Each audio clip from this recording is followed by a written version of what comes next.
A sétima leitura da Parashá de Matot Masei, e com isso concluímos o livro de Bamidbar. Disse Hashem para Moshe, dizendo: fale para o povo de Israel, você vai falar para eles que vocês passarem o rio Jordão para a terra de Canaã. Então vocês vão preparar a cidade de refúgio para vocês e vai fugir para lá o assassino que matou alguém sem querer. Vehikritem, a palavra hakrayá quer dizer asmaná, preparar, reservar, como Hikra Hashem Elokecha.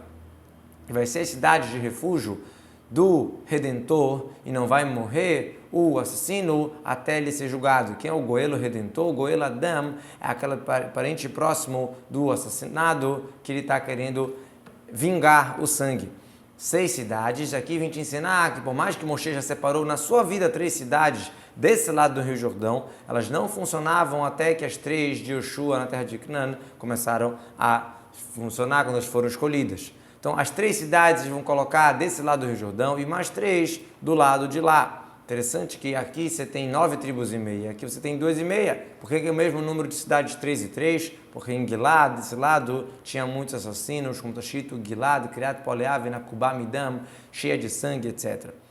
Para os filhos de Israel, para o convertido e para o morador com vocês, vai ser essas cidades para Miklat, para refúgio, para fugir lá, a pessoa que matou alguém sem querer. E se a pessoa atingiu com utensílio de ferro e matou, então ele é assassino, ele deve morrer. Como assim? Aqui não está falando de que matou sem querer, que a gente acabou de falar, e sim, está se tratando da pessoa que matou de propósito. E vem te ensinar que a pessoa que matou de propósito tem que ter uma quantidade naquele utensílio que ele usou para matar. Ou seja, uma coisa que faz sentido falar que dava para matar. Como está a tradução, que uma quantidade, uma medida que dá para matar. Fora do ferro, que é sabido para a do Baruch Hu, que o ferro ele pode matar com qualquer quantidade, mesmo uma agulha. Por isso que a Torá não botou medida. Agora, se você falar que está se tratando que matou sem querer, então logo depois fala, se tiver com uma pedra, etc., então está falando lá sem ter visto. Aqui está falando pessoa que matou de propósito e foi com ferro, então ela vai merecer pena de morte. E se foi com uma pedra de uma mão, que cabe numa mão, que dá para matar com ela, ele matou alguém de propósito, ele é um assassino, ele deve morrer. Uma pedra que tem o tamanho de uma mão, que dá Sheriamut Ba, que vai matar nela, ou seja, que tem a medida de matar, como a tradução do Unclus. Já que está escrito em outro lugar que alguém matou com uma pedra, não falou a quantidade, aqui vem falar a quantidade. Ou um utensílio de madeira que dá para matar com ele e ele matou de propósito, então ele é um assassino, ele merece a pena de morte. Já que foi falado em outro lugar que alguém que bateu no seu servo com uma vara, então será que qualquer coisa? Por isso está escrito Baetz, Sheriamut Bo, uma madeira suficiente para matar. Então, nesse caso, o vingador, o redentor do sangue, ele vai matar o assassino. Ao encontrar ele, ele pode matar, mesmo na cidade de Eremiklat, mesmo na cidade de refúgio, porque ele não tem direito de estar ali.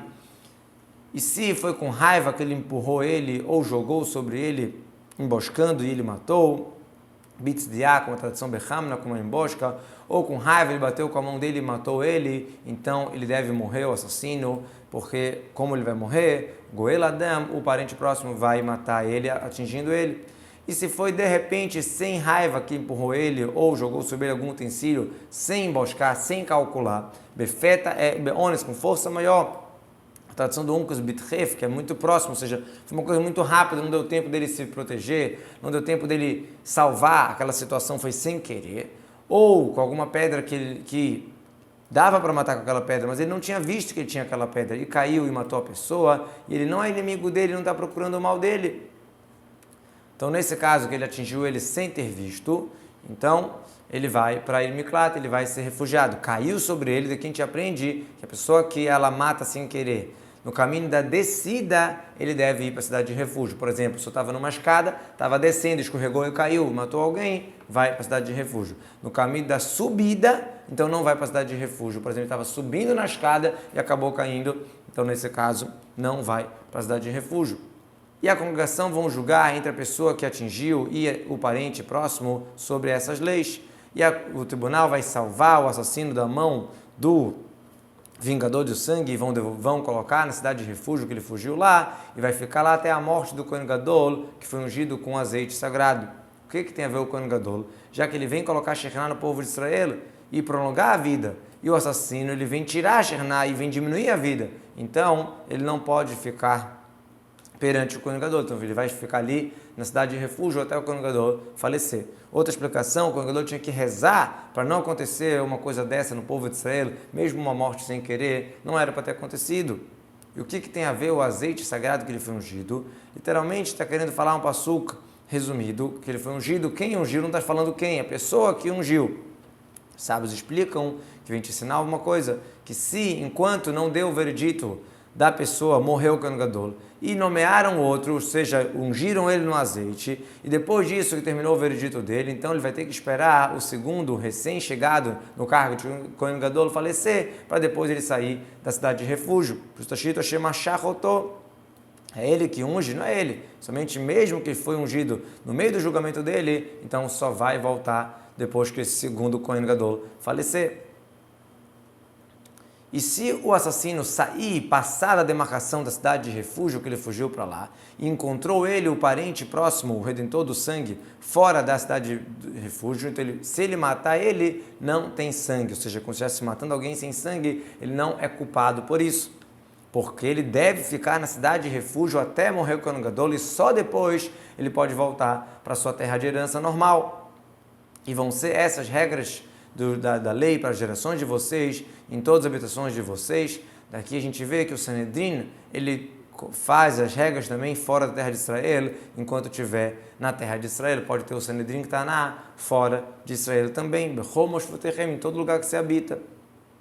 Toda pessoa que matou alguém, de acordo com testemunhas, devemos matar o assassino, mas um testemunha só não deve responder para matar alguém. Ou seja, a pessoa que quer matar alguém porque essa pessoa é um assassino, então a gente precisa ter testemunhas que advertiram para saber que foi de propósito e que foi com advertência, e só assim o tribunal pode matar alguém.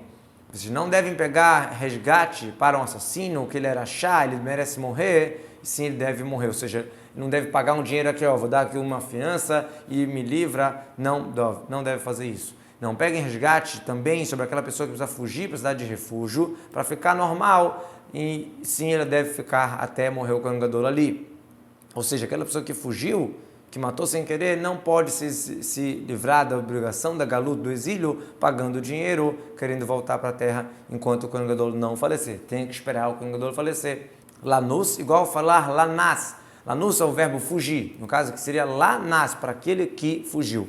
Igual chuva, milhamá, aqueles que voltaram da guerra, assim em outros lugares. Igual sobre aquele que fala chuva, aquele que já voltou, mula, aquele que já fez Brit Milá, então nus é aquele que já fugiu. Chamado de nus, quer dizer, ele já está fugitivo, já está foragido.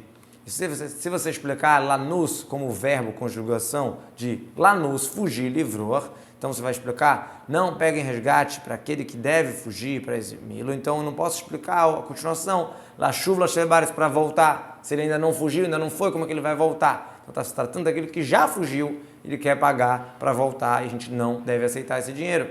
E com isso vocês não vão pervertir a terra que vocês estão nela, porque o sangue faz a terra ficar pervertida, e a terra não vai perdoar o sangue que é derramado nela somente com o sangue de quem o derramou, do assassino.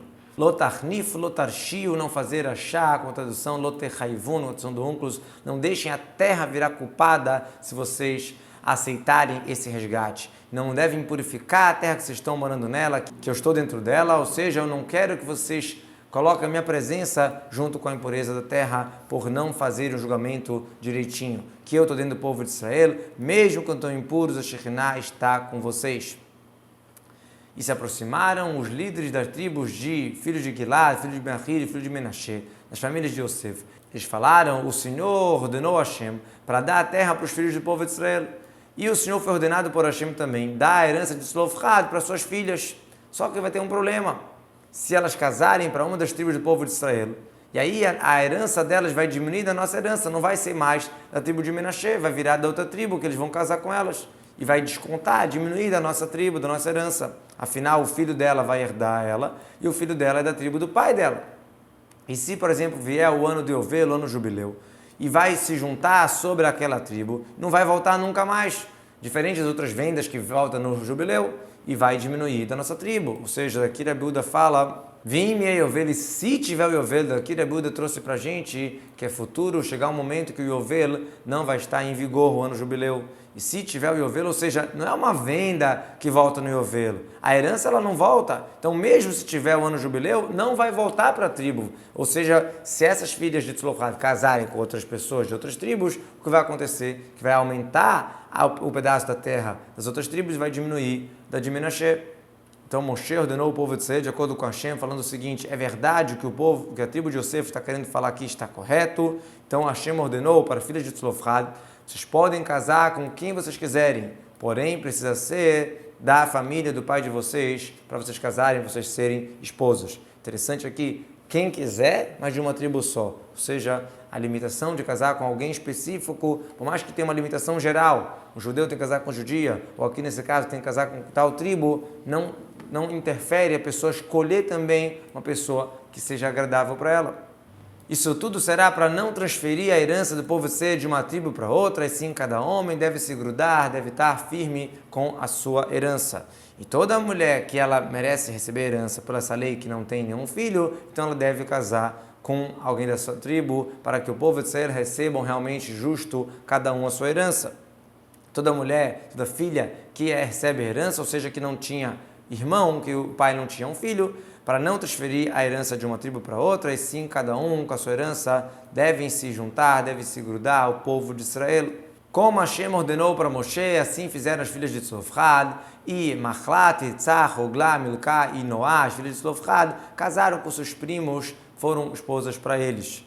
Aqui mudou a ordem, aqui está falando pela idade, e foram casar pela ordem de idade, que a gente sabe que existe essa ideia. E na Torá ela conta pela sabedoria, e a gente sabe que conta de um jeito e conta de outro, para te ensinar que elas eram equivalentes. Da família dos filhos de Menashe, filho de Yosef, elas viraram esposas, e então a herança delas continuou na família do pai delas, da tribo de Menashe. Essas são as mitzvot e as leis que Hashem ordenou na mão de Moshe para o povo de Israel. Isso tudo, Bervot Moav, na margem do Rio Jordão, do próximo entrar à terra de Israel. Essas são as leis ensinadas de Hashem para Moshe passar para o povo de Israel.